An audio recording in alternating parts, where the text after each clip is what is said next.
So after beating all 3 acts and having tons of hours clocked in, I wanted to make this guide on what I think will be the best and fastest way to complete all 12 missions in Act 3. There are a total of 4 tiers in one story mission, which indeed is the final boss fight. I would strongly recommend that you do play with the team and each of you running with Healing Aura, as it is far by the best field upgrade on this game mode. To get started for mission number 1, you have 2-factor authentication, where you have to complete a defend station contract. Once you spawn in, simply make your way over to the logo with the skull with the hat on. This objective is very straightforward, so you do not actually need to waste any time trying to loot for perks or upgrades. In my game, I was able to complete it using an unpacked MCW assault rifle, so it should be fairly easy.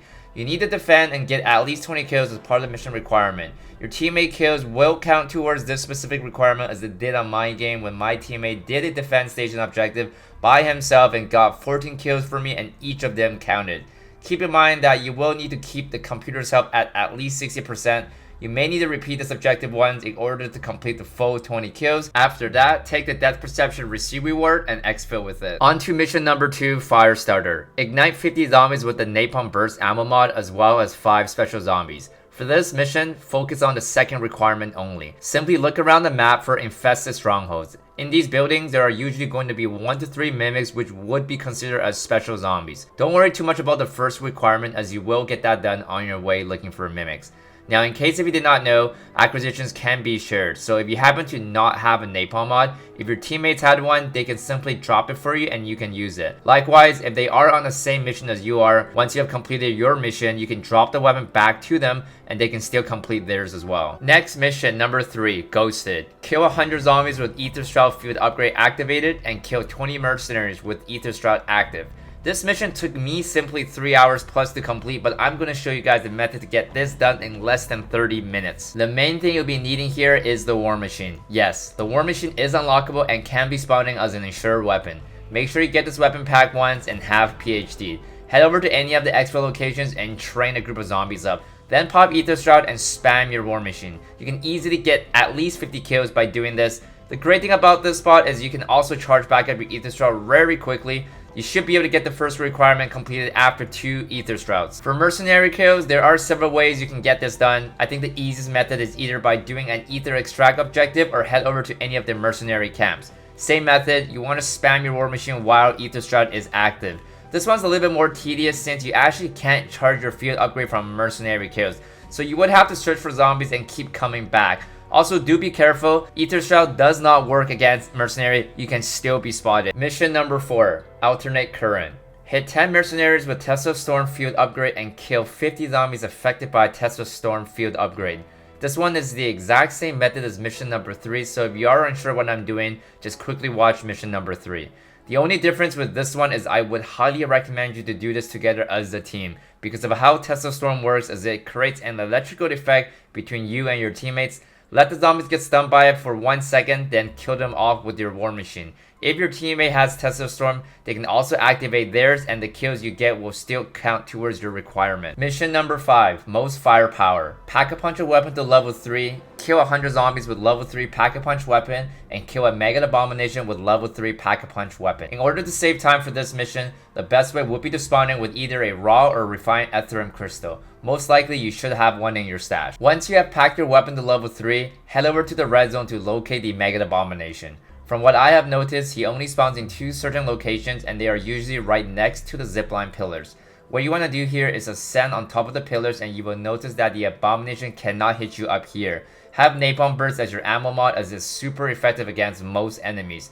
To make this a little quicker, you can also use the Juggernaut killstreak to get his health down to 10%, then finish it off with your pack weapon on the pillar. Mission number 6, Paint the Target. Kill 20 mercenaries with precision airstrike, hit 1 mercenary convoy with a precision airstrike, and hit a merc camp with a precision airstrike. For this mission, I would recommend you to do the infinite killstreak exploit, as it would save you a tons of time. How you would do this is have your operator holding the killstreak out and go into your menu tab to drop the killstreak. Then you use the killstreak and pick up the one you drop. The mercenary convoy one does require a bit of RNG. Supposedly, you have to drive around between the medium and low tier zones to locate them, but in my game, I got extremely lucky and they appeared right at the start. Mission number 7, Crash and Burn. Shoot down 3 enemy helicopters. I gotta say, this one is probably the least stressful mission in Act 3. For this mission, you would have to locate the cargo objective. I would recommend doing this with a teammate so that you could let them drive the vehicle while you take care of the helicopter. If you already have the RPG unlocked, bring that with you as a secondary, as it does help take down the helicopters a lot faster. I just used a packed MCW in my game and it still took it down pretty fast. Once you're done, you can simply cancel the mission to save time and look for another cargo mission. Mission number 8, Storm the Castle. Complete a Merc camp, clear Merc stronghold, defeat Warlord, and collect Strauss research. This is one of those missions where it is 100% not solo friendly. The Warlord is a legacy fortress, so do expect to see an enemy helicopter. I would recommend doing this mission with a team and spawning with the War Machine plus healing Aurora. So first you would have to clear Merc camp to obtain the mercenary keycard. Then you would have to head over to a Merc stronghold to clear the base to obtain the key to the legacy fortress. The legacy fortress is the icon on the map that looks like a castle. Usually will always be in the medium tier. Make sure your War Machine is packed at least once and you should be able to clear the base simply just by spamming, as this will easily help take out the right shield enemies. Also, Casimirs are very useful against mercenary battles as they do suck them from a far distance. Once you enter the legacy building, watch out for mannequins because they bait you to shoot them and will blind you. Once you clear the building, the last enemy will drop a Strauss research and you have completed the mission. Mission number 9, Closing Time. Enter the Ether Storm, kill 50 zombies inside the Ether Storm, defeat Stormcaller inside the Ether Storm. This mission by far took me the longest to complete and is by far the most difficult one out of all the missions. I will recommend doing this mission with the team, as well as you do need a lot of firepower. Once you spawn in, you want to check to see which tier is the Ether Storm in. There is a 1/3 chance it can either be in the low, medium, or high threat zone.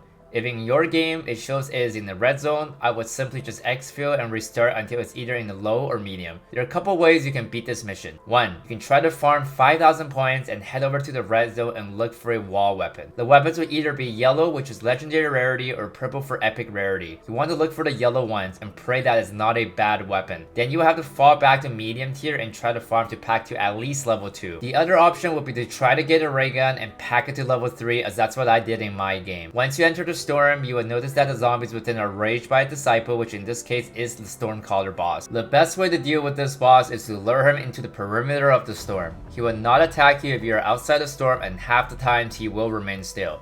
The problem with dealing with this boss is he is very tanky and can replenish a massive amount of health if you're too close. One very important mistake you want to avoid is to make sure you actually kill him while you're inside the Ether Storm. I think most of us, for our first time encounter, we killed him outside the storm and realized that we did it completely wrong. A tip I got from one of you guys was that you can also try to let the enraged zombies out of the storm and try to farm an instant kill or nuke, because apparently those are super effective against the boss. Mission number 10, Spring Clean. Clear an infested stronghold in the high threat zone. One very easy way to complete this is simply by doing the dog Easter egg in the red zone to obtain the infinite revive. Or you can be a man and do it the right way and just complete it like any other infested stronghold. Bring with you a few Casimirs and it should buy you enough time to locate all the pimpos. Mission number 11, Holdout. Complete an Outlast contract. Kill 50 zombies inside the corrupted space. Exfil with the Wonder Waffle DG2 plan. As the last mission before the final boss fight, this one is pretty simple and can easily be done solo or with the team. Look for the UAV icon objective and complete the Holdout. Once you have completed all 11 missions, the final story mission, Defeat Zakheav, will be unlocked. You will deploy to Zakheav's stronghold and cleanse the exclusion zone. This mission will require you to defeat the final boss known as Orcus. This battle is fairly quite easy, but you still want to make sure you're going in with the well pack-a-punch weapon. Just like any other boss battle, you want to try to get as much points as possible and be stacked. Don't worry too much about the timer, as the time will reset once you exfil to fight the boss. If you feel that you did not have enough time to make purchases at the buy station, you will still have access to that before the boss fight. Once you encounter the boss, you will notice certain part of his body is lit up and you just need to simply spray at it. This boss fight is fairly easy, and as long as your weapon is strong enough and you have armor plates, you should be able to defeat Orcus on your very first try, as I did with only one other player. To be fair, this boss fight is very cool looking, but the battle experience is a big letdown. However, once you do defeat him, you will unlock a very cool operator skin for the Ripper. And that's it for this video. If you found this guide to be useful, please do consider liking and subscribing for more, and do let me know in the comment section below how are you finding Modern Warfare 3 Zombies so far, and we'll see you guys next time.